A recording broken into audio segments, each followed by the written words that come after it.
Toffee Telangana news కి స్వాగతం. నేను పవన్.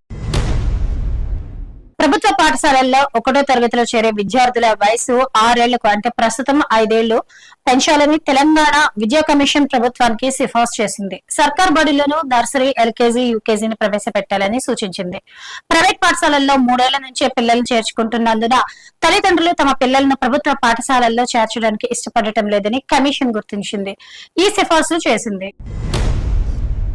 రంగారెడ్డి జిల్లా ఇబ్రహీంపట్నంలో ఓ యువకుడు జ్యూస్ తాగుతూ ప్రాణాలు వదిలాడు. నిన్న రాత్రి షాప్ ముందు జ్యూస్ తాగుతుండగా ఒక్కసారిగా కుప్పకూలిపోయాడు.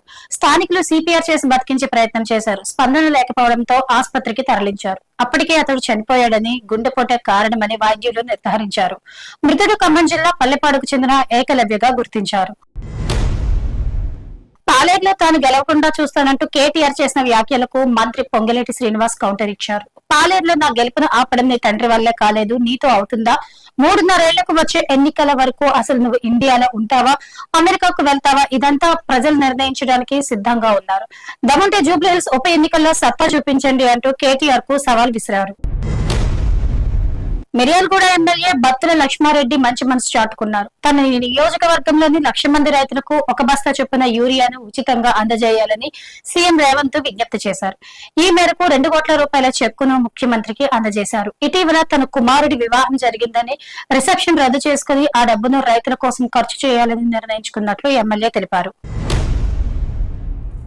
సంగారెడ్డి పట్టణంలో చెరువుల పరిశీలన కోసం టీపీసీసీ వర్కింగ్ ప్రెసిడెంట్ జగ్గారెడ్డి ఆయన సతీమణి టీజేఐఐసీ చైర్పర్సన్ నిర్మలారెడ్డితో కలిసి బుధవారం బైక్ పై పర్యటించారు.